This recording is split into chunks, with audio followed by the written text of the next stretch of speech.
Ok. Beleza, pessoal. Então, mais uma vez, boa noite. Conforme nós falamos, né, essa aula está sendo gravada e é um prazer estar aqui com vocês novamente.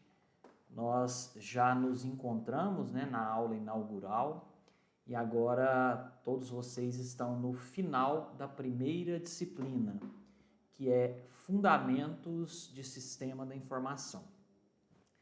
Eu já havia deixado para vocês também uma aula que foi ministrada para uma outra turma anterior à de vocês. Essa aula foi ministrada e quem assistiu aquela aula não precisa assistir essa. Na verdade, cada aula é diferente, porque por ser o que a gente chama de aulão, eu costumo fazer um apanhado do que vocês viram na disciplina, sempre enaltecendo e puxando aqueles pontos que eu acredito serem primordiais para o aprendizado de vocês. Dada a nossa experiência profissional e também de sala de aula, eu sempre ressalto aqueles pontos importantes. Então, vamos tentar enxergar as nossas aulas, esses nossos encontros, né, online, virtuais, sempre como não um momento de você se preparar para sair bem na prova. Não, isso é secundário. Mas sim aquele momento em que você vai utilizar para poder pegar conceitos principais, conceitos importantes que vocês estudaram. Então eu acredito que vocês devem ter seguido todo o fluxo, né, que é assistir o vídeo, que é ler a apostila, que é realizar alguns exercícios. E vocês todos devem ter tido contato com conceitos, com abordagens, com conhecimento um pouco diferente. O nosso objetivo aqui hoje é passar por alguns desses conceitos. Como que eu gosto de fazer isso? Geralmente eu tenho um guia, né, principal nessa aula. Eu até hoje, eu não costumo usar, mas hoje eu preparei um PowerPoint, mais para nos lembrar de alguns tópicos e eu trouxe alguns recortes para comentar com vocês. Às vezes eu faço algumas anotações também, então nós vamos aí estar alternando entre essa apresentação. Eu não vou nem colocar ela em tela cheia, para ficar mais fácil nós alternarmos, por exemplo, aqui para o Word, que funciona como se fosse um quadro branco, né? Para a gente colocar alguma informação. Então, fiquem à vontade para fazerem perguntas. Eu não vou estar enxergando vocês o tempo todo, mas se vocês levantarem a mão, eu escuto, tá? Se vocês quiserem fazer perguntas, comentários, se quiserem escrever aqui no chat também, fiquem à vontade. Nós vamos tentar fazer um bate-papo mesmo, uma conversa, para tentar passar para vocês um pouco. Lembrando que quando se inicia um curso na área de tecnologia, as primeiras disciplinas, e elas foram sim pensadas de uma forma gradativa, né, de uma forma progressiva de conhecimento. Então as primeiras disciplinas pode ser que você tenha ali uma curva de aprendizado mais acentuada, pode ser que você tenha um pouco mais de desafio e para poder passar por aquelas disciplinas, né? Isso é normal, isso é comum em qualquer área de conhecimento. Bom, vamos falar um pouco sobre fundamentos de sistemas de informação. Primeira coisa que eu gosto de falar é que eu acho muito importante quando a gente trabalha essa questão de fundamentos. Por quê? Depois no final eu sempre compartilho também essas anotações, tá, pessoal? Porque os fundamentos são a base para você construir determinado conhecimento. Então, quando você parte de um fundamento bem feito, você consegue andar um pouco mais. No caso, por exemplo, de programação, vocês vão ter uma disciplina muito em breve, que é a disciplina de algoritmos. Então, quando vocês estudarem algoritmos, vocês têm que ter sempre em mente que algoritmos é a base para a programação. E depois que você estuda, por exemplo, linguagem de programação, essa linguagem de programação, ela vai ser uma base, por exemplo, para um desenvolvimento web. E assim sucessivamente. Fundamentos de sistemas de informação, ele vem um pouco antes disso tudo, onde nós vamos ter contato com alguns conceitos, tá, da área. nesse início um pouco mais devagar, talvez muita coisa ainda seja um pouco abstrata para vocês. Então, o primeiro passo, né, quando eu falo de sistemas, vocês devem ter lido ali um pouco da teoria, eu não vou aprofundar na TGS, mas vocês leram um pouco na teoria geral de sistemas e quando se traz isso para sistemas de informação. Então, nós podemos tentar aqui pensar um conceito onde eu vou ter um sistema que tem que ser algo organizado, tem que ser algo controlado, tem que ser algo que me permita extrair informações corretas, verdadeiras. Corretas no sentido de precisão e verdadeira no sentido de ser uma informação que não seja falsa, que seja real aquilo ali. Tem que ser controlado esse sistema porque eu tenho que ter possibilidade de buscar informação. Eu tenho que ter possibilidade de guardar a informação.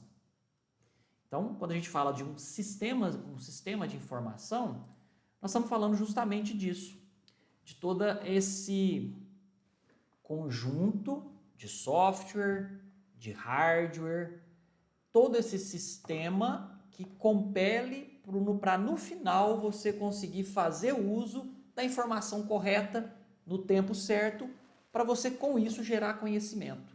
Então, eu tenho esse dado, eu tenho essa informação e conhecimento, é algo que nós vamos falar daqui a pouco. Antes da gente falar um pouco mais de fundamentos, tem algumas palavras que às vezes a gente tem contato dentro da tecnologia, que é bit, byte, kbyte, megabyte, gigabyte e terabyte. É legal a gente conversar um pouquinho sobre isso daqui, porque assim, quando eu falo de bit, o bit ele é a menor unidade de informação que um computador pode processar, armazenar, utilizar. Então, quando eu falo bit, o bit é a menor unidade de informação. E dessa palavra bit, eu venho o quê? Eu venho o binário. Binário vem de 2. Ah, tá. Binário, então, vem de 2. Então, o bit tem aí relação com 2. Quer dizer, então, que algo pode ser 1 ou 2? Pode. Algo pode ser 4 ou 8? Pode. Eu tenho aqui 2 estados. Só que, dentro do sistema binário, o bit para o computador, nós consideramos ele em 2 estados. Nós não usamos o número 1 e 2 ou 4 e 8. Nós usamos os estados ligado e desligado. E para o estado ligado é 1 e para o estado desligado é 0. Imagina os primeiros computadores, os primeiros circuitos onde eu tinha um sistema que se passasse energia ligado é 1 e se não passa energia é 0. Então toda essa base eu tenho então esse sistema binário. Acontece que para nós trabalhar numa base binária, usando uma linguagem bem próxima da máquina, não é intuitivo. Então, nós temos aqui uma derivação onde eu tenho um conceito de byte. Por quê? Porque tudo que eu faço no computador precisa ser armazenado de alguma maneira. E o byte, ele é o equivalente a um caractere. Podemos chamar de um caractere. E é um conjunto de 8 bits. Então, vou dar um exemplo. A letra A para o computador, numa descrição binária, ela poderia ser 00001111. Aqui eu tenho uma representação binária da letra A. Não é exatamente essa sequência, tá? Mas eu tenho aqui 1, 2, 3, 4, 5, 6, 7, 8. Eu tenho aqui 8 bits formando um caractere. Já a letra B, de novo, estou dando só um exemplo aqui. Poderia ser 00001110. É uma representação binária da letra B. Cada letra, cada caractere, eu tenho uma representação binária. E tudo isso fica dentro de uma tabela, tá? Gente, isso aqui vocês não precisam preocupar, eu tenho que aprender isso tudo de uma vez. Não, é só para você começar a se aproximar desses conceitos. Eu tenho uma tabela dentro do computador que é a tabela ASCII. E essa tabela ASCII, ela traz um conjunto de 256 caracteres básicos. E na tabela ASCII, e como em várias outras coisas dentro da computação, vocês vão perceber que inicia a contagem em 0. Ou seja, esses 256 caracteres, o primeiro é o 0 e o último é o 255. Quando vocês estiverem lá na frente trabalhando com o conceito de vetor dentro de programação ou o conceito de array, vocês vão se lembrar que lá em vetores, lá em array, você tem o primeiro elemento de um array sendo o elemento 0. Tá? E o segundo elemento é o elemento 1. Então, só para vocês se acostumarem com isso daí. Acontece, então aqui, eu vou dar um exemplo. Eu vou escrever meu nome aqui, Tiago. O nome Tiago, ele está usando 1, 2, 3, 4, 5. Então, ele está utilizando aqui 5 caracteres. Ou 5 bytes. Então, quando eu falo byte, é a quantidade de caracteres que eu estou armazenando. Acontece que eu não posso fazer toda essa medida em byte. Nós temos, por exemplo, uma unidade métrica, né? O sistema métrico internacional, onde eu tenho metro. Só que eu não meço tudo em metro. Eu vou medir, por exemplo, o tamanho do meu escritório aqui, 2 metros por 3. Mas se eu for medir a distância daqui, da minha cidade, de Uberaba, para São Paulo, eu não vou falar que essa distância ela é 600.000 metros. Eu utilizo uma unidade de medida acima, que é o quilômetro. Eu vou falar que são 600 quilômetros. Perfeito?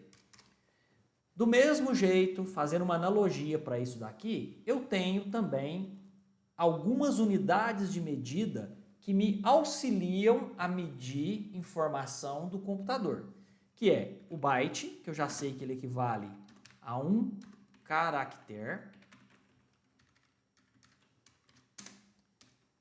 Além do byte, eu tenho o kilobyte.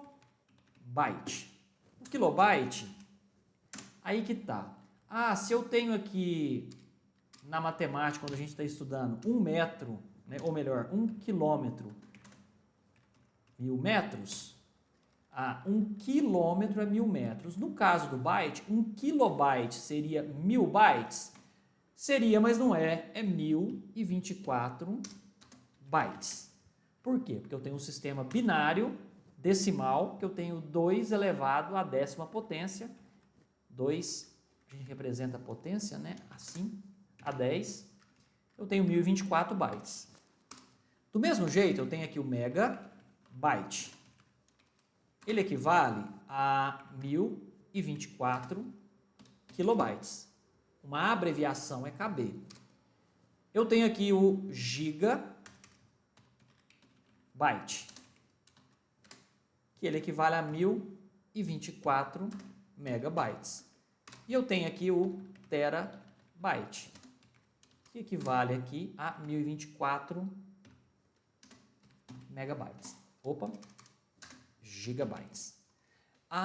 Então agora está começando a fazer sentido. Por quê? Porque quando você vai comprar um celular ou um computador e eu falo que ele tem 2 gigabytes de memória no celular ou 4 gigabytes de memória, por que então que um celular com 4 GB é melhor do que com 2 GB? Só porque o número é maior? Não, é porque quando eu tenho 4 GB de memória, eu tenho o dobro de espaço de armazenamento no que a gente chama de memória de trabalho, ou memória RAM, que eu vou falar daqui a pouquinho sobre isso daqui. Bom, então eu tenho aqui, né, o bit, o byte, o kbyte, o megabyte, gigabyte e terabyte. Eu vou fazer uma explicação prática disso daqui a pouquinho, quando a gente for olhar o anúncio de um computador, para começar a fazer a ligação desse conceito com o mundo real. O que eu tenho? Alguém quer fazer uma pergunta? Pode fazer. Professor, o senhor está espelhando alguma tela? Porque aqui para mim não está aparecendo. Não está aparecendo? Vocês não estão vendo a minha tela? Não, pessoal, Não, senhor. eu estou mostrando aqui na tela e... Deixa eu ver, desculpa. Eu consigo ver, professor. Eu consigo ver. Você está vendo a minha tela? Deixa eu fazer Eu de novo. consigo ver. Sai Na roupa verdade, eu preta, só barba. consigo ver o rosto do senhor. Ah, agora abriu a tela. Abriu? Agora. Nossa, gente, vocês podiam ter falado antes, né? Mas tudo bem. Eu não tinha, foi um erro meu, eu não tinha aqui espelhado a tela, tá? Obrigado. Quem foi aí que... Fui eu. Eu tava só Agrineilson. no mental aqui, querendo entender o que era. Pois é, se a gente estivesse na sala de aula, você merecia ganhar um bombom, né? Um chocolate por ter feito isso. Obrigado, viu? Valeu, Valeu. professor. Bom, deixa eu voltar aqui um pouquinho para vocês. Eu já escrevi aqui 3 páginas falando para vocês, enquanto eu escrevia, vocês não estavam vendo. Só que como eu estou gravando, então vocês vão ver isso na gravação, tá bom? Como eu estou gravando, tudo isso aqui vai aparecer na gravação, esses primeiros minutos aqui. Peço desculpas aí pelo erro. Então eu escrevi aqui um pouquinho os conceitos, falei do array, falei dos caracteres, falei aqui da tabelinha, que essa tabelinha aqui é clássica, e sobre a memória do celular. Isso aqui está aqui também nessa tabela. Todo mundo está vendo também o PowerPoint, né, pessoal? Sim. Ok. Sim, professor, está espelhando a tela completa. Perfeito. Bom, quando eu venho aqui para falar então de um sistema de informação, eu comentei um pouco desses conceitos, nós vamos retornar a eles daqui a pouco. Mas quando eu falo aqui de sistema de informação, e essa figura eu retirei do material escrito, né, do material didático de vocês, eu tenho aqui um conceito básico, que é o conceito de entrada e saída de informação e processamento. Quando eu vou tentar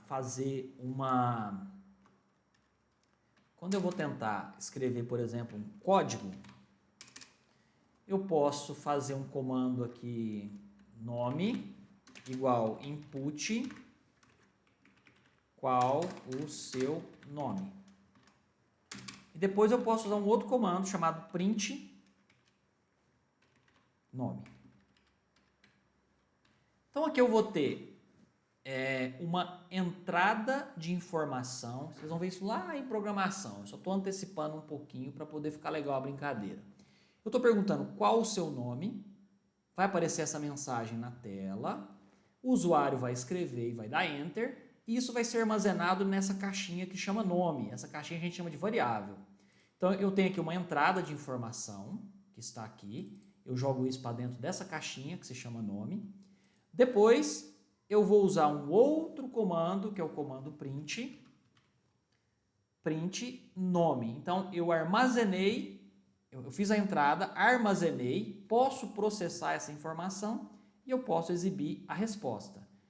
Então isso que eu fiz aqui é basicamente o quê? A entrada e a saída da informação, mas não teve processamento. Agora eu vou te dar um outro exemplo do que eu posso fazer no computador. Eu posso, por exemplo, criar uma caixinha que se chama N1 e falar o seguinte, ó, input, que é um comando para perguntar coisas, digite o primeiro número. Depois eu posso fazer o N2 e posso fazer um outro comando, digite o segundo número. Aí eu posso fazer um outro comando que é esse aqui, ó, total N1 mais N2. E no final eu posso usar um outro comando, a resposta é total. Então olha só o que eu fiz aqui agora. Eu fiz aqui o comando input perguntando uma informação. Então aqui eu vim aqui no computador e fiz uma entrada de dados. Eu fiz uma segunda entrada de dados.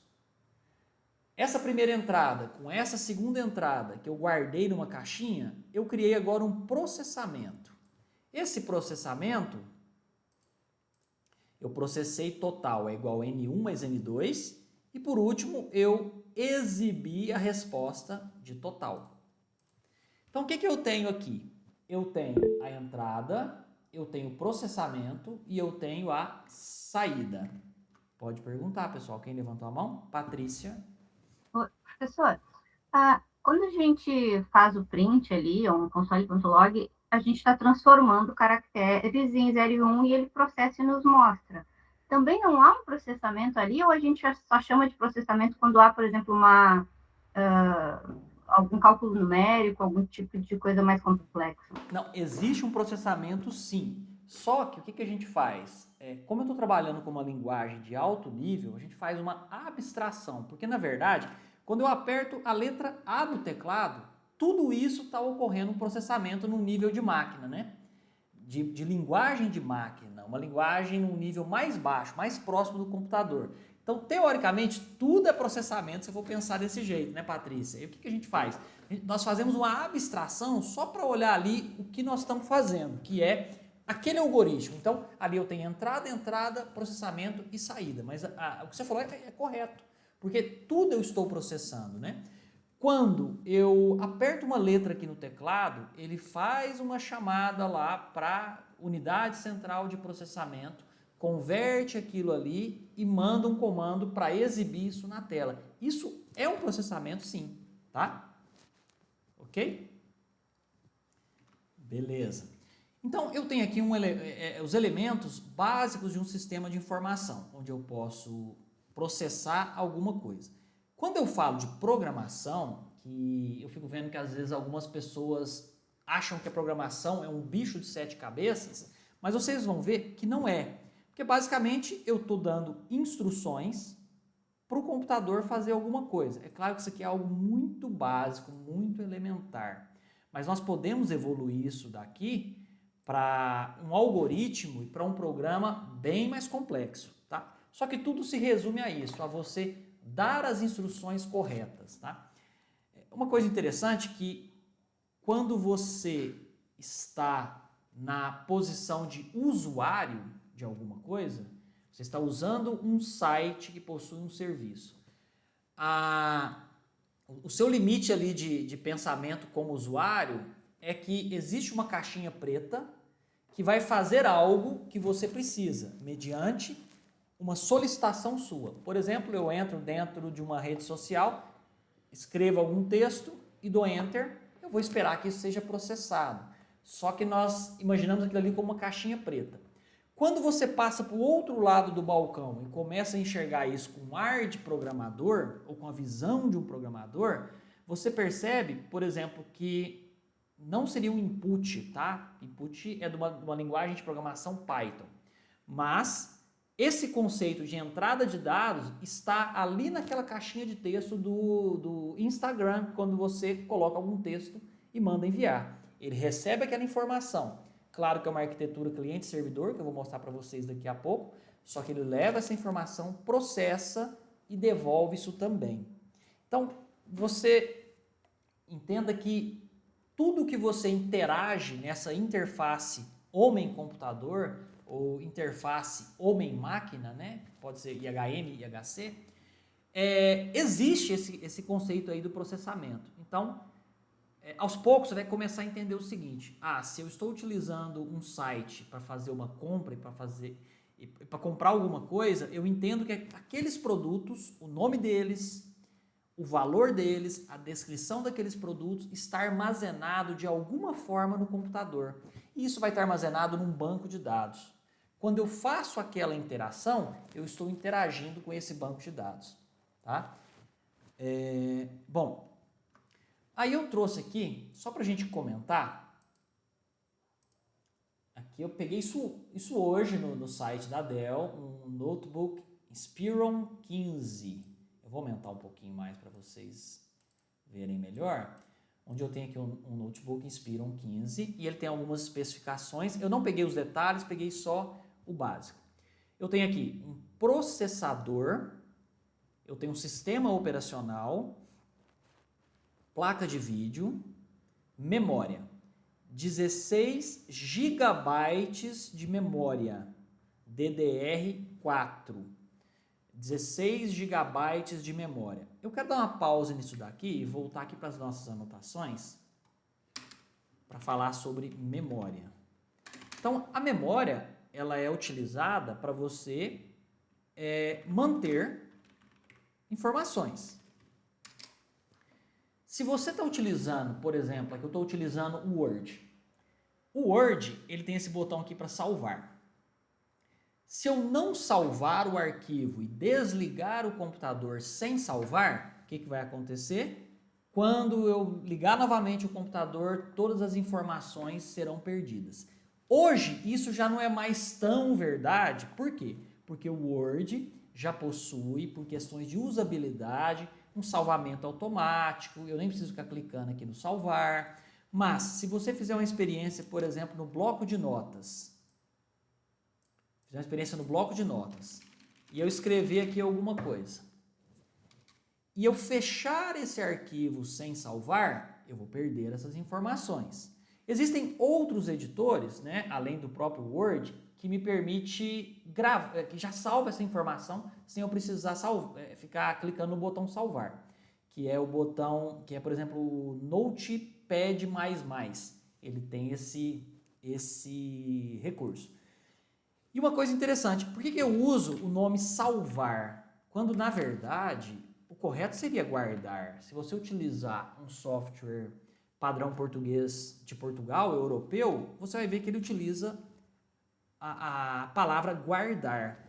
O salvar, por quê? Porque no inglês você tem o save. To save é salvar, é poupar, é guardar. E quando for começando a chegar aqui os primeiros computadores e as primeiras traduções de software, estava até ouvindo um podcast bem interessante sobre tradução, vou mandar para vocês depois, tradução de software, eles acharam mais fácil utilizar o termo salvar, tá? Só que hoje todo mundo está acostumado, mas a palavra guardar tem muito mais sentido.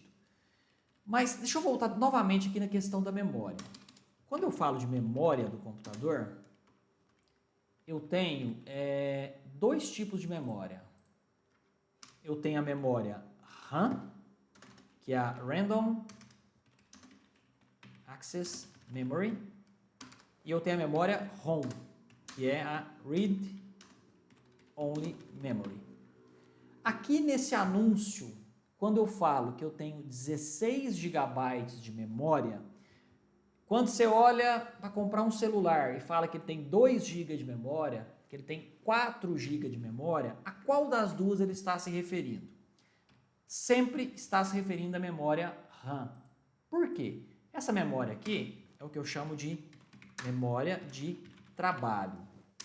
Quando eu falei para vocês que o que eu digitar aqui ainda não está sendo salvo, porque tudo isso daqui fica armazenado somente na memória de trabalho.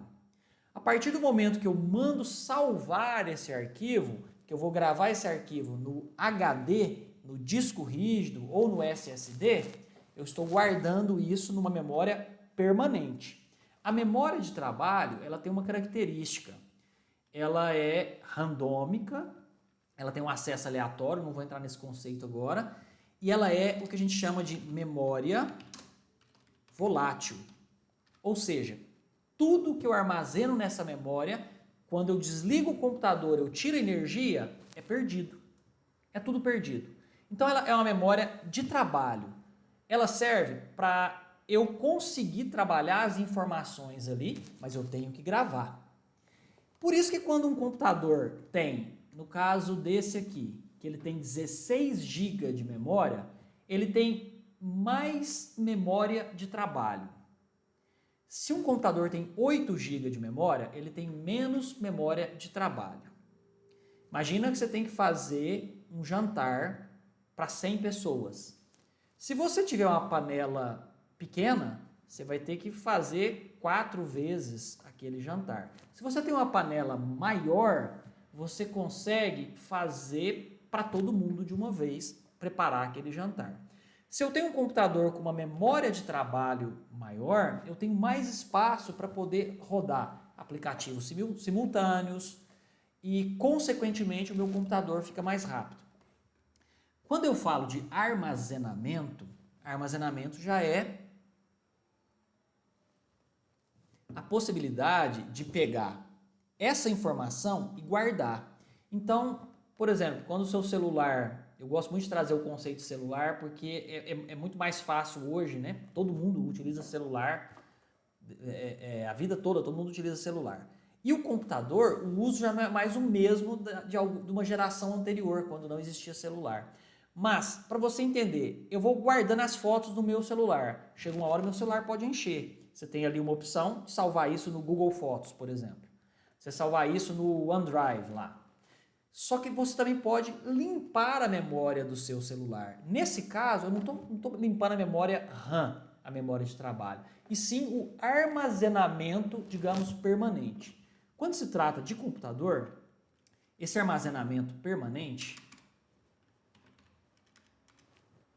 tá? Essa aqui, vou até colocar aqui, ó, essas duas memórias aqui, memória principal.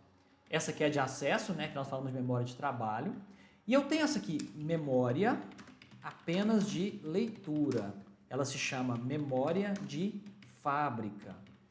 O que ela contém? Contém rotinas básicas do computador. Ah, é nessa memória de fábrica que está gravado o Windows? Não, não é. Essa memória de fábrica é aquela que fala o seguinte, olha, computador, quando você ligar, eu quero que você procure o Windows para você funcionar. Se você não tiver o Windows, você não tiver um sistema operacional, que pode ser o Windows, pode ser o Linux, pode ser o macOS, pode ser o Unix. Se você não tiver um sistema operacional, você não vai funcionar.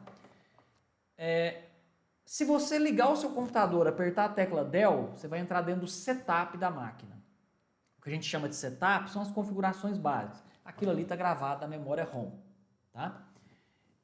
A gente quase não fala dela. Né? Por exemplo, o que faz mais sentido para o usuário, até mesmo para um programador, para o analista, é a memória principal, aquele espaço que você tem, né, para o usuário do computador para você poder trabalhar. Mas é bom a gente citar essa memória chamada de principal. Eu tenho uma segunda memória, que é a memória auxiliar. Essa aqui, a memória auxiliar, é o HD ou hard disk ou disco rígido. É aqui onde eu guardo o filme que você baixa, você guarda as músicas, os seus documentos, seus arquivos, um jogo que você instala, tudo isso que é gravado no HD. Só que hoje eu não tenho mais esse conceito de HD. Aliás, eu continuo tendo, mas é muito mais fácil eu comprar um computador com um SSD. Como assim? Qual que é a diferença dos dois? Imagina que o HD... eu até tenho um HD, na próxima aula eu mostro para vocês também. Eu tenho um HD que nós abrimos para poder olhar todos os discos, né? O HD, ele é um disco rígido, ele é móvel. Dentro do computador, essa estrutura do disco rígido, ela gira 5.200 RPMs, e eu tenho uma agulha que faz a leitura e a gravação dessas informações de forma magnética. Então eu tenho movimento e, consequentemente, um desgaste. Quando eu falo de SSD, é o que a gente chama de Solid State Disk, ou disco de estado sólido. É um dispositivo, né, um periférico de armazenamento, da mesma forma que um disco rígido, só que a diferença é que ele não tem movimento, não tem um disco girando, ele é fixo, ele é estado sólido. Dessa forma ele é o quê? Muito mais rápido. Hoje você ainda encontra para comprar computadores que acompanham somente um HD. Só que quando você vai comprar um equipamento novo hoje e você tem a possibilidade de ter o SSD, a diferença é gritante, porque o que você ganha de velocidade aqui é muito grande. Lembrando que não adianta muito, né, eu olhar no momento de eu comprar um computador somente a memória, somente isso daqui ou somente o processador. É tudo o quê? Um conjunto. O conjunto, também a placa-mãe, etc., que vai tornar aquele computador melhor, mais rápido ou não do que outro.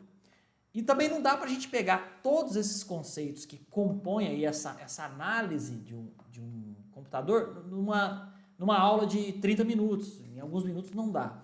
Mas vocês já podem começar a construir esse senso crítico de olhar e entender o que é o disco, que pode ser SSD, pode ser HD, o espaço que eu tenho de memória, tá? Qual o sistema operacional que eu tenho e o processador.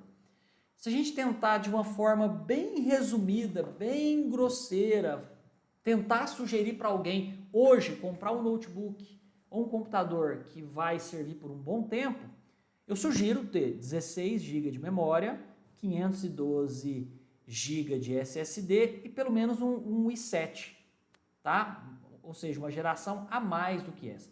Esse 5 atende muito bem. Hoje eu trabalho numa máquina i5 aqui, desktop. Só que se fosse i7, seria melhor ainda. Bom, eu só quis trazer esse anúncio aqui, pessoal, para vocês terem uma ideia. Tem um outro conceito também interessante que está aqui, onde eu tenho aqui, dentro do processamento, eu tenho o conceito de software, eu tenho o conceito de hardware. Então eu tenho aqui software, que é a parte lógica, que são o quê? Os programas, dados, etc. E eu tenho hardware, que é a parte física, ou seja, periféricos, CPU, etc. Quando eu falo, por exemplo, o Windows é um sistema operacional, ele é software. Quando eu falo do Office, Microsoft Office, é um software. Quando eu falo da linguagem Java, é um software. E se eu falo aqui do mouse, hardware. Se eu falo aqui da unidade central de processamento, ou CPU, Central Processing Unit, aqui eu tenho hardware. E também, não está aqui nessa, acho que não é nem citado aí no livro de vocês, eu também tenho o conceito de peopleware, que são as pessoas envolvidas aqui em todo esse conjunto, tá? Isso aqui se usa, já caiu em desuso, mas também alguns autores trazem essa palavrinha aqui, peopleware. Então eu tenho hardware, eu tenho software e eu tenho peopleware. Beleza. E tem também uma coisa interessante que eu falei aqui, que está aqui também. Sistema operacional. O que é um sistema operacional? O que é um sistema operacional? Nós temos uma disciplina chamada sistema operacional. O sistema operacional, ele é o software básico do computador. Eu estou falando aqui um conceito bem tranquilo, nada científico, tá? Você precisa, no mínimo, de um sistema operacional para poder rodar qualquer outro software. Existiram outros sistemas operacionais. Acho que vocês aqui, todos, a maioria de vocês, sempre trabalharam com Windows. Antes do Windows, existia um outro sistema operacional chamado MS-DOS, que era o Microsoft Disk Operation System, sistema operacional de disco da Microsoft. O que era esse MS-DOS? Você ligava o seu computador e você tinha só essa tela. Tudo que você fazia no computador era através dessa tela preta. Por exemplo, dentro do Windows, você abre o Windows Explorer para poder ver seus arquivos. Aqui no computador, você dá o comando dir. Você dá o comando dir para poder ver os seus arquivos. No Windows eu olho a hora e a data no canto direito inferior do meu computador, que está aqui. Mas, aqui eu posso usar o comando time para ver a hora, posso usar o comando date para ver a data. posso usar o CLS para limpar a tela. Isso aqui é o sistema operacional MS-DOS, ele era somente modo texto. E qualquer computador precisa ter um sistema operacional para ele poder ligar e ser funcional. Eu não posso ligar o meu computador direto no Word. E uma coisa que é interessante, né, gente, é que todos nós hoje utilizamos um computador ou até mesmo um celular e não paramos para pensar nessas camadas de abstração que tem antes de você ter aquela interface bonita para trabalhar. Então, o seu celular, por exemplo, ele tem um sistema operacional também, que é o Android ou o iOS da Apple. Ele tem um sistema operacional. O sistema operacional, ele é uma camada que conversa com o hardware, com a parte física, com a unidade lógica aritmética, com a unidade central de processamento, com a memória RAM, e conversa com a parte do software, ou seja, ele vai fazer a tradução do que o Word quer, do que o Excel precisa, do que o PowerPoint tem que fazer com o seu hardware. Então você hoje, quando você desenvolve um programa, você não tem que ficar se preocupando em como acessar em baixo nível o hardware do computador para mostrar uma coisa na tela. Você tem que utilizar uma linguagem de programação que tem uma camada que vai conversar com o sistema operacional e cuidar disso para você. Então, até mesmo quando você se torna um programador e abre uma IDE para programar, tem muita coisa rodando atrás daquilo ali que você está fazendo. Você imagina que seu computador tem o hardware, o seu computador tem um software de fábrica gravado numa memória ROM. Quando você liga o computador, se aquele seu HD tiver sem Windows, eu uso o exemplo de Windows porque é o mais comum para todos. Mas se aquele seu computador não tiver o Windows instalado, você não consegue ligar. Então, eu tenho essa outra camada, que é o sistema operacional. Depois eu vou abrir uma linguagem de programação. Eu tenho ali um interpretador do Python. Eu gosto de dar o exemplo da linguagem Python, que ela é bem simples. Eu tenho o interpretador do Python. Quando eu escrevo aquele comando print, esse comando aqui ele é de Python, né? Quando eu escrevo esse comando print, eu estou conversando com o Python conversa com o Windows conversa com o software básico do computador para fazer as coisas. Eu tenho uma cadeia de coisas acontecendo aí. Então, isso é interessante, né? Bom, então eu comentei aqui um pouco sobre a memória com vocês, memória RAM, memória ROM, a principal, a secundária, né? Eu tenho que armazenar alguma coisa. Pessoal, vocês querem fazer alguma pergunta, algum comentário até aqui? Eu estou indo assim um pouco mais devagar, essa parte de conceitos, muita gente já deve conhecer, tá? Mas é mais para voltar um pouco. Alguém quer comentar alguma coisa? O Agrineilson escreveu, um programador já programou o programa de programação. É isso mesmo. Exatamente. Aí o Pedro falou aí do Kali Linux. A Viviane falou que já usou, não sei o que ela usou, se foi o MS-DOS, alguma coisa que ela usou aí. Se precisar, estou com HD, memória RAM e um processador em mãos aqui, o Gabriel falou. E isso, a BIOS, Agneilson, né? Cara, ele falou uma coisa interessante aqui, ó. BIOS ou BIOS. Que é quando eu falei do setup, né? Basic, Input, Output, System.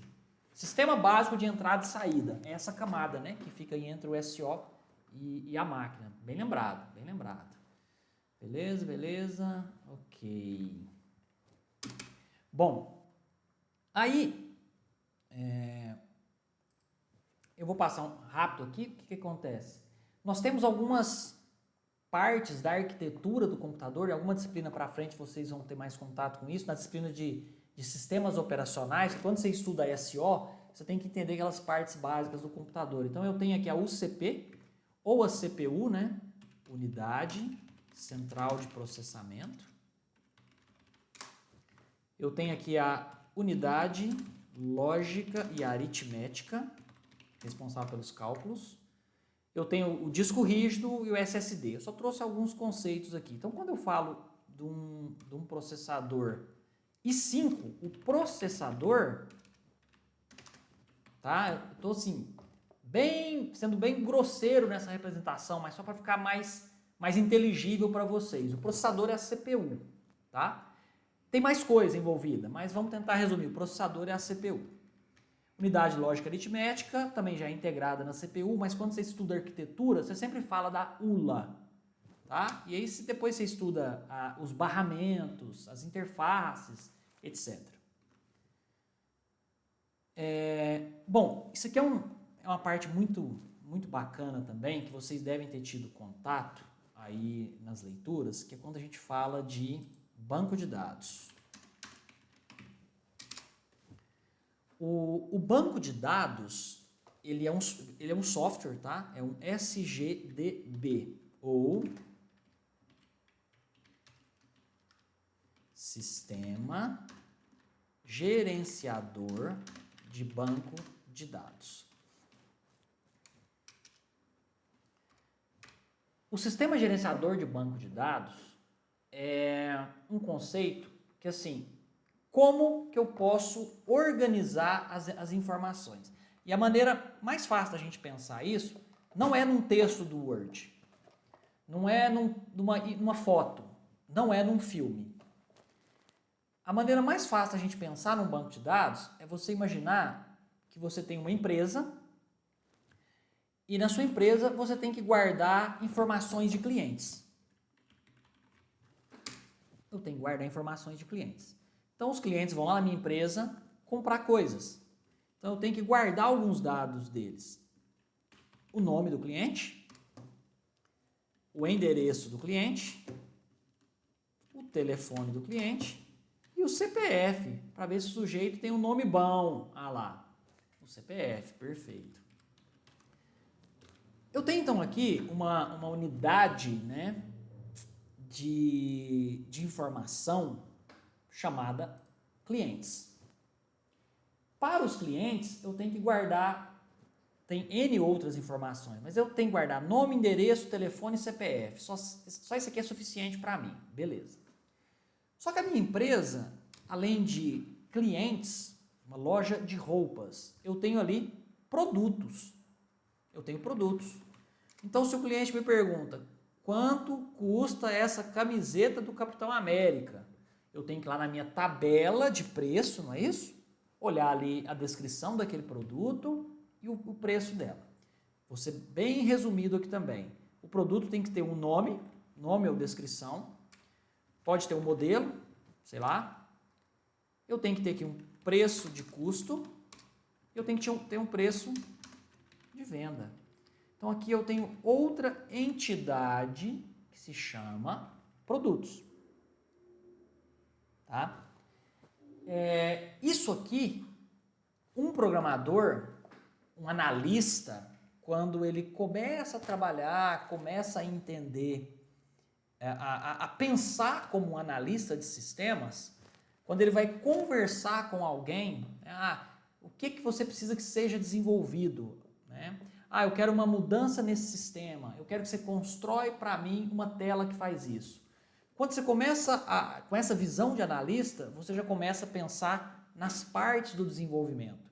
E uma parte fundamental é a sua estrutura de banco de dados. Tá? É o seu diagrama entidade-relacionamento. DER, diagrama entidade-relacionamento. Gente, lá na frente vocês vão ver isso com muito mais detalhes. Eu estou só passando algumas informações para vocês começarem a se aproximar e se apropriar disso, tá? Então, o diagrama... Isso é fascinante demais, cara. Meu Deus do céu. Como é que é? Isso é fascinante demais. Não Assim é? a gente começa a entender. Eu ia até perguntar uma coisa, né? Por favor. Às vezes a gente pesquisa, vamos supor, na Magalu, eu pesquiso um computador. Aí do nada os tráfegos pagos já começam a cair. Você pesquisou o computador e começa a empurrar isso pra gente. Uhum. Isso aí já vem também na parte dos dados, né? Sim, cara, sim. Nossa, isso aí dá uma conversa muito bacana, cara. Por quê? Porque quando eu acesso, por exemplo, a Magalu, imagina que no seu computador, pode ser que você esteja com o seu Facebook, o seu Twitter, o Facebook, o Instagram lá logado no seu computador ou no seu celular. E quando você acessa, pode ser que tenha ali o que a gente chama de bit de acompanhamento e sabe que você fez aquela pesquisa. Então, quando você fala assim, o celular está ouvindo o que eu estou falando para poder me oferecer as coisas. Ele nem precisa te ouvir, porque imagina que todo um conjunto de coisas que você faz é milimetricamente guardada. Eu trabalhei numa empresa onde a gente desenvolvia um software para internet banking. Vocês não fazem ideia da quantidade de informações que eu capto do usuário. A velocidade que ele digita no teclado, a posição geográfica, as palavras que ele mais utiliza. Eu consigo criar o que a gente chama de uma fingerprint, ou de uma impressão digital do cliente. E nem precisa ir tão longe, tá? Só de você fazer uma pesquisa no Google, você já está dando ali sinal do que você quer fazer. E às vezes você não fez essa pesquisa, mas um amigo seu fez essa pesquisa e o seu celular estava geograficamente próximo do celular dele por 2 horas. E naquele tempo ali o seu amigo fez a pesquisa. Indica que você e o seu amigo conversaram, né? É um indício que vocês conversaram em determinado assunto. E ele pode vir oferecer isso para você. Tem uma pesquisadora americana, não vou lembrar o nome dela, que ela criou aí que é o capitalismo de vigilância. Que é, assim, não tem muita escapatória, né? Todos nós somos aí produtos nessa parada, né? Se eu estou utilizando alguma coisa sem pagar por ela, o produto é você. Então, quando você utiliza uma rede social, eu gosto de dar o exemplo da rede social porque tá no dia a dia de todos nós, né? Você utiliza uma rede social, cara, cada passo que você faz ali dentro está sendo marcado. Imagina que eles têm dados de milhões de outras pessoas e esses dados já foram processados, filtrados, estão dentro de um data lake. Aí ele imagina que um homem de 30 anos, mais ou menos entre 8 e 9, na quarta-feira, fez a compra de um produto X, procurou um tênis. E ele começa a fazer comparações de tudo que você está fazendo online ali, né? O que você visita, os sites, tudo, e começa a meio que inferir que você está procurando alguma coisa. Então, por exemplo, existem pesquisas que mostram que de acordo com a quantidade de interação de um perfil X com um perfil Y no Facebook, coisa antiga, né? Na época do Facebook era mais comum. Você sabe se aquelas pessoas vão ter um relacionamento ou não. Como é que eles sabem isso? Eles adivinham? Não.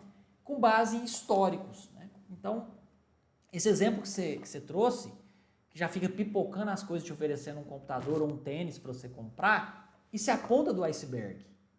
Tem fluxos de dados, tá? E hoje com inteligência artificial, cara, isso está assim, mais acelerado ainda. Tem fluxo de dados que consegue prever o que você vai fazer, cara.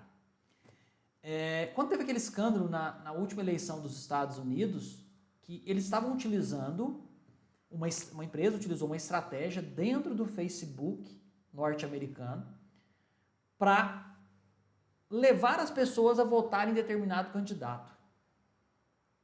Você acha que você tem consciência e decisão de alguma coisa, mas sem perceber você está sendo manipulado para tomar aquela decisão. Por quê? O que você vê, a gente costuma falar aqui assim, hoje tem um conceito de silos digitais, né? Antigamente eu tinha um site e eu colocava no meu site o que eu queria. As empresas hoje não têm mais site, elas têm uma página no Instagram, tem uma página no Facebook. E aquilo ali é um silo, porque eu não consigo, por exemplo, numa postagem, colocar um link para fora do Instagram. Não consigo fazer isso. Eles querem te manter o máximo de tempo possível rolando, fazendo doom scrolling, né? Aquela rolagem infinita ali. Quanto mais tempo você passar na rede deles, no silo digital deles, mais perceptível você está para sofrer um assédio de uma propaganda que é exatamente o que você queria. Você nem sabia que você queria, ou te levar a pensar que você queria e compra alguma coisa. Então, é interessante, cara, isso daí. E tudo isso, né, todo esse universo que nós estamos falando é voltado para dados.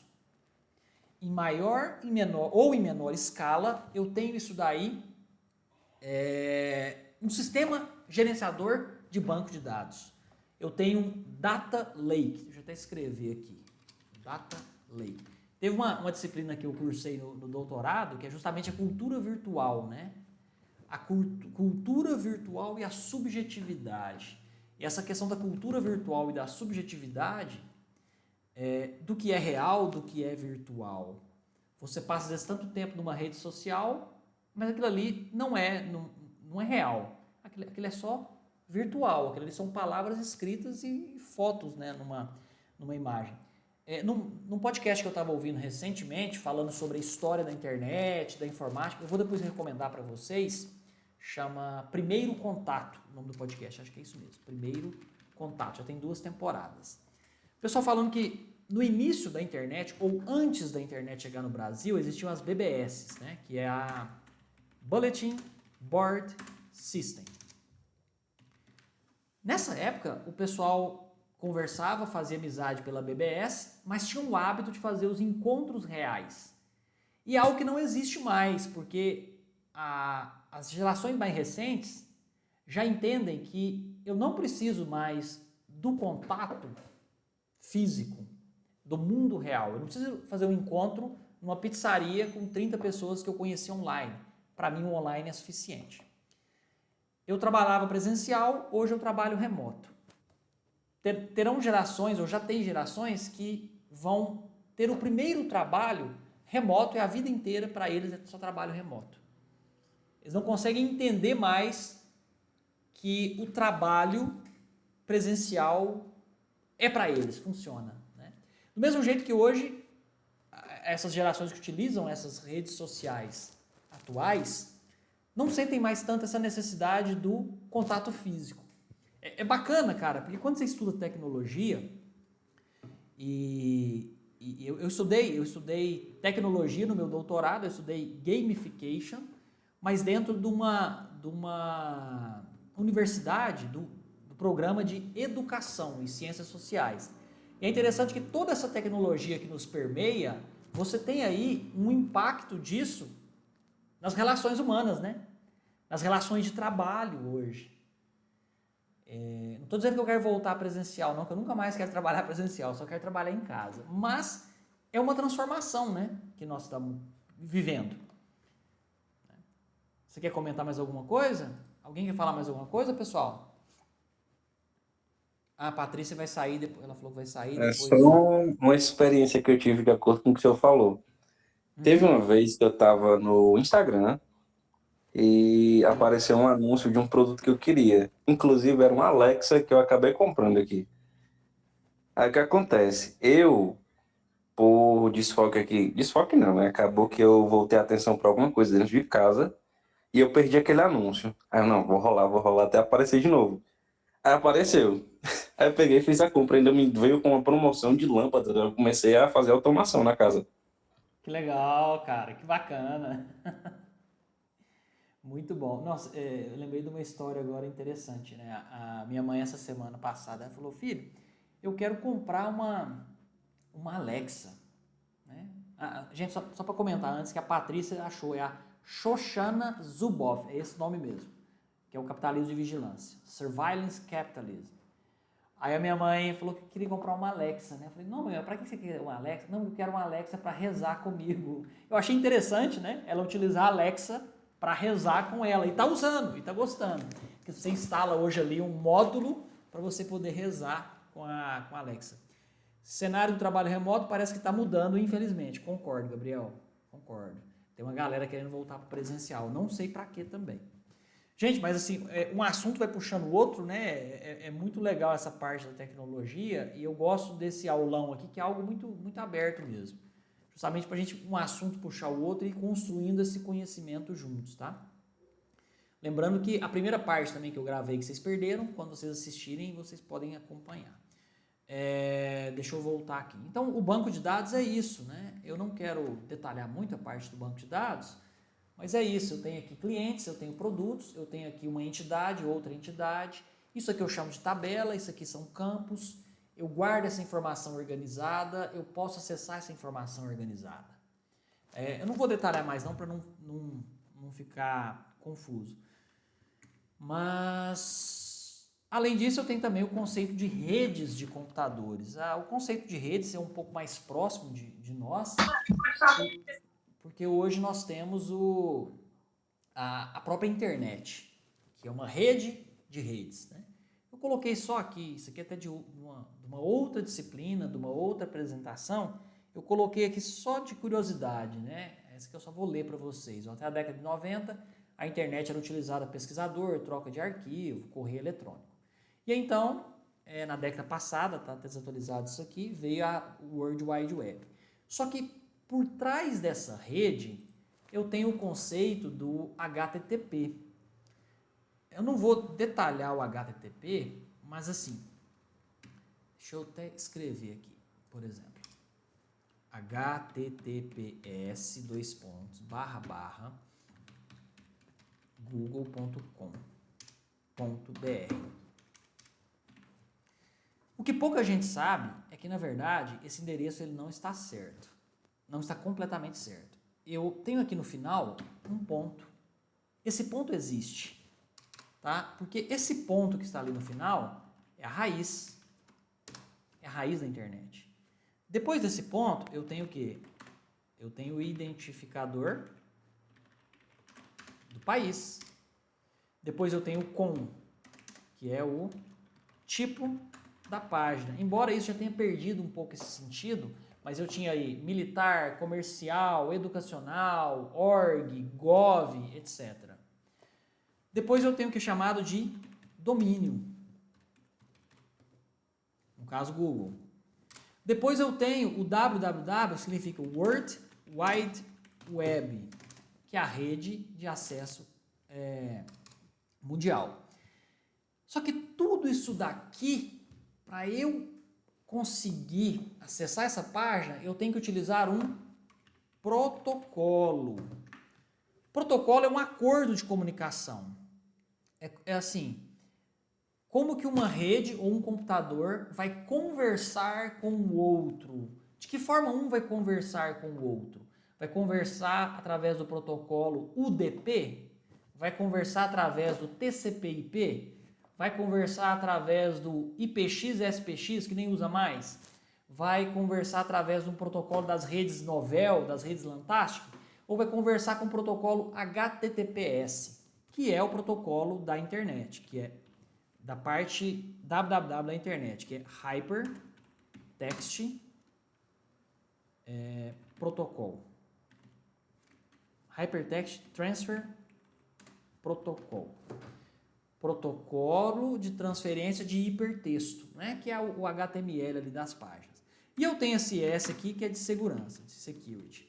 Estou dando esse exemplo porque tudo isso daqui roda dentro desse protocolo HTTP para poder funcionar a internet, a web.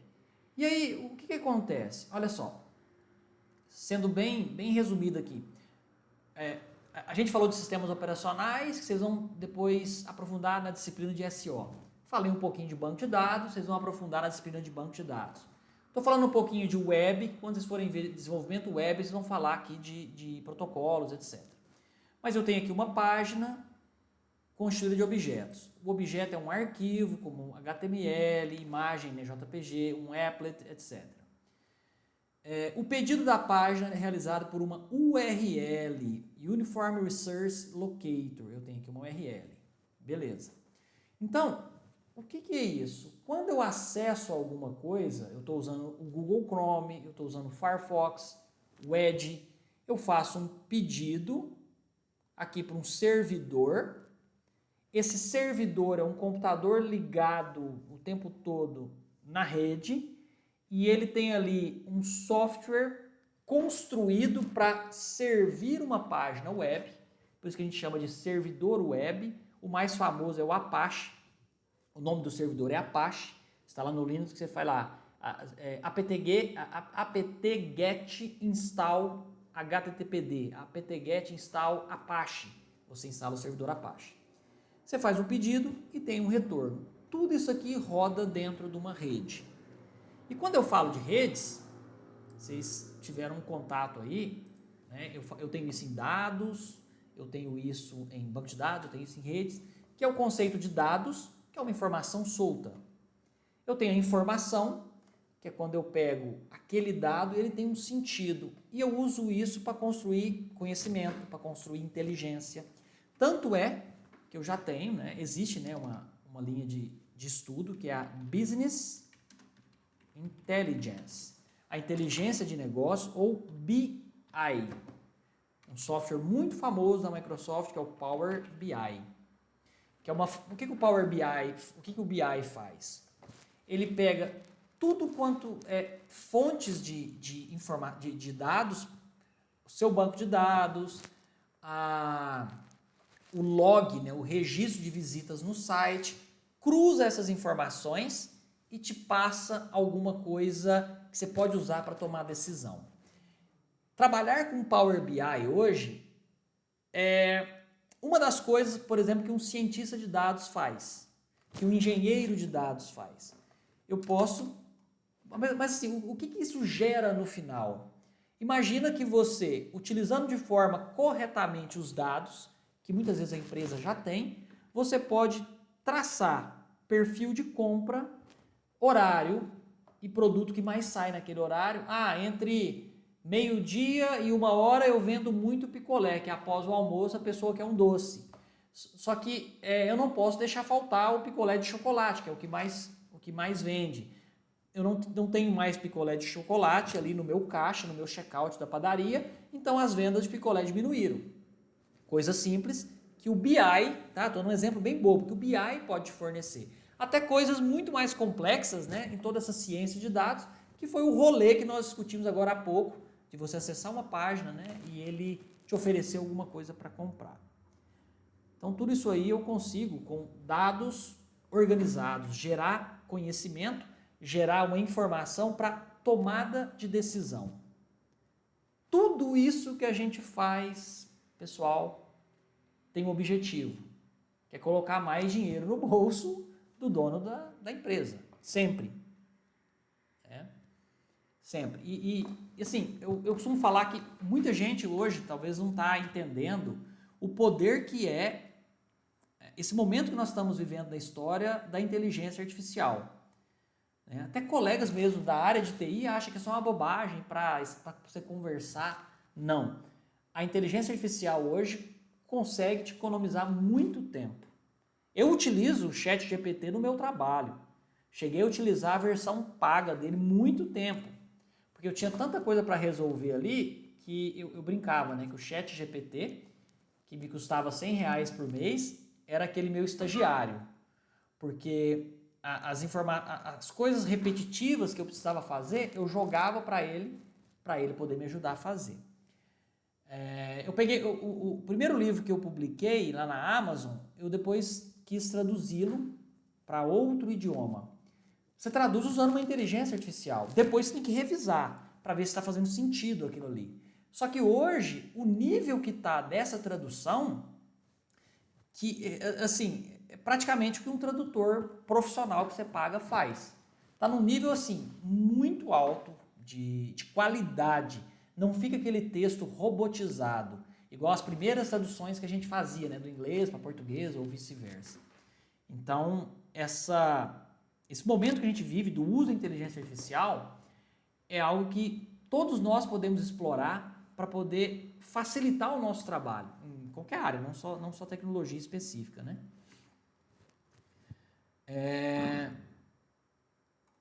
Bom, é isso. Aí aqui tem um pouquinho aqui sobre as informações, né? Vocês têm isso lá também no material de vocês. Eu tenho muitos dados, aqui em alto volume de dados. Eu tenho informação que eu começo a interpretar.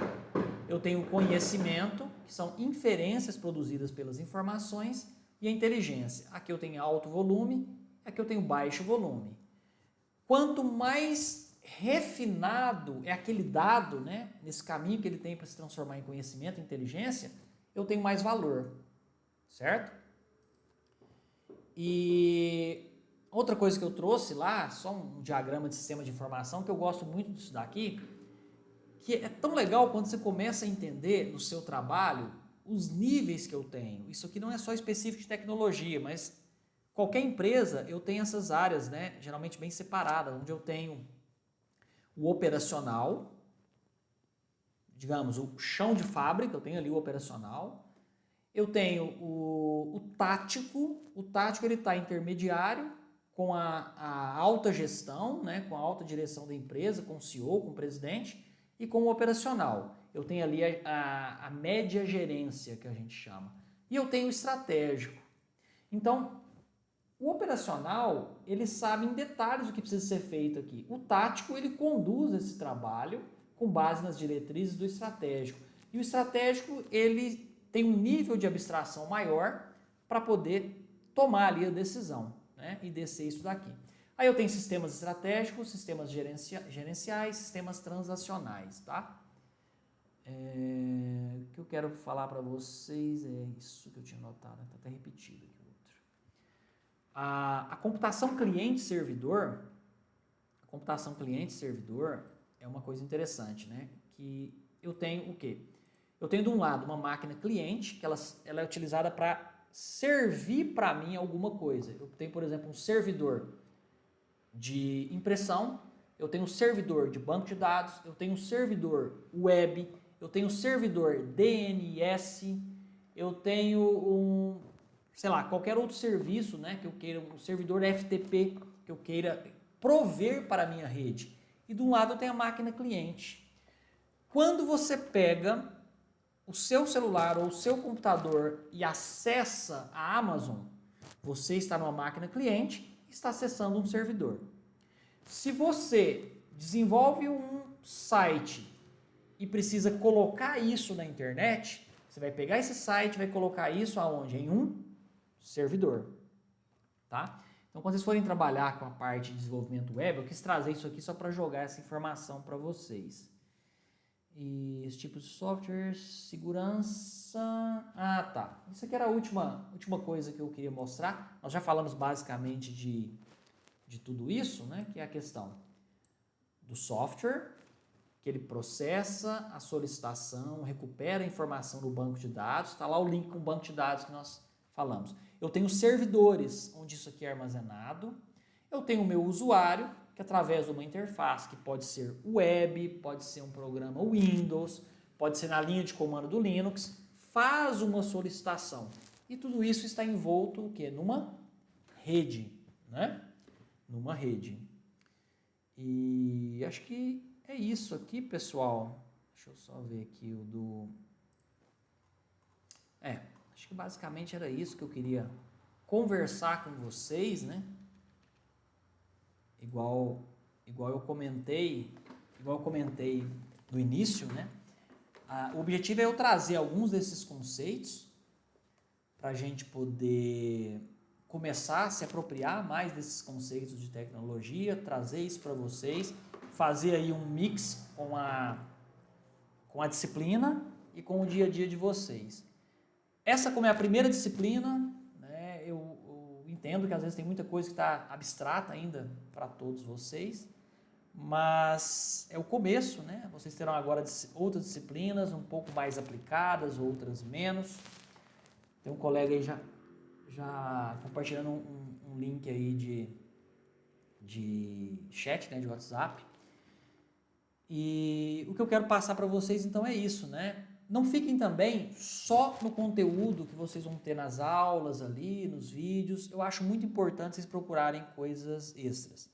Banco de dados, por exemplo, que é uma disciplina que eu trabalho há muitos anos, eu compartilhei com vocês um curso de banco de dados completo. Esse curso tem criação de tabelas, índices, relacionamentos. Já tentem fazer esse curso, deem uma olhadinha lá. Eu passei também um curso de Linux. Linux é sistema operacional, também eu passei para vocês. Agrineilson levantou a mão, pode falar, cara. O senhor consegue compartilhar novamente, professor? Porque como essa é a minha área de interesse, o senhor Sim. acabou brilhando meus olhos mais ainda. Claro, perfeito. Eu vou fazer o seguinte, quando eu mandar para vocês a gravação dessa aula, devo mandar amanhã cedo, eu mando a gravação da aula e eu mando o link para você acessar gratuitamente, tá, esses cursos. Esses cursos são comercializados, mas eles estão gratuitos lá numa área que eu fiz só para vocês. Pessoal, eu vou mandar pelo e-mail de vocês, eu tenho o e-mail de todo mundo, aí eu vou mandar a aula pelo e-mail e vou mandar o link também desse material extra, tá? Aí vocês compartilhem aí à vontade, no WhatsApp, tudo.